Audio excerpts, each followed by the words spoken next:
On March 1, 2009, State Senator Toni Boucher and Representative John Hetherington conducted a forum at the Wilton Public Library to discuss Connecticut's state budget. In the next slide, we're going to dig a little deeper in the just recent proposal that was put on the table and that did pass. After this went from the House to the Senate, and the House went home at 11:30, the Senate deliberated on this until 2 o'clock in the morning. We typically don't have those late nights until usually the last 2 or 3 weeks of the year, but I'm guessing that we're probably going to have a lot of nights like this going forward, probably straight through the summer. If you look at this slide, you'll again review what was just discussed, that there was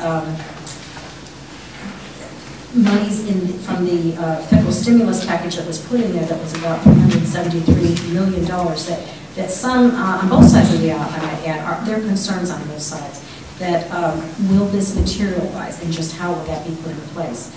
We're to be getting a Medicaid rate reimbursement from the federal government. Again, these are one-time shots to deal with a crisis that we have. That should be.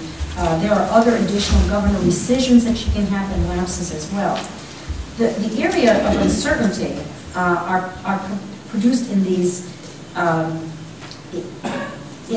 unidentified revenue sweeps. What does that mean? We were provided a list with about 200 items that are off-budget items, actually, that the governor can look at and see. If you look through that, you'll find that the governor has already swept those accounts twice already.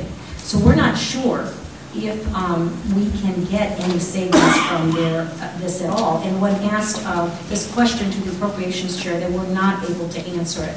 A lot of those items, just so that you know what's in those accounts, a lot of it is bonding. A lot of it are sources where there's a fee to provide a service that has to be provided for that. Some of the other things are farmland preservation, stem cell research, historic preservation, wetlands preservation, citizens election fund is in there, tobacco settlements, AIDS research, Veterans Welfare Fund, rape prices, Clean Air Act, EPA standards testing, breast and cervical cancer treatment, Bradley Airport parking.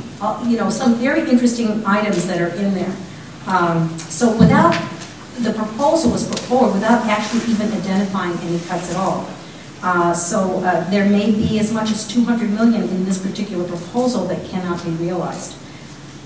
If they can't find these particular issues, and also there was about $100 million worth of union concessions built into this particular proposal that was just passed. However, what didn't happen, which is absolutely critical to realizing those savings, is actual legislation and language in those bills that would provide for that. That did happen in the former governor's proposal to meet a deficit projection in the past. It was written into the bill. This was not done. Essentially saying, well, Governor, you can negotiate if you can get it from them or not.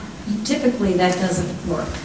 What works is if you put it in that way, then you're certain to get it. You mean business. You should note that that can be done with state employee unions. It cannot be done locally. This is an opportunity that the local communities do not have. When you have a contract and you're bounded by it, as Bill Brennan can tell you, that the only way to achieve some concessions or reduction in cost on a town level is if the other side agrees voluntarily to come forward.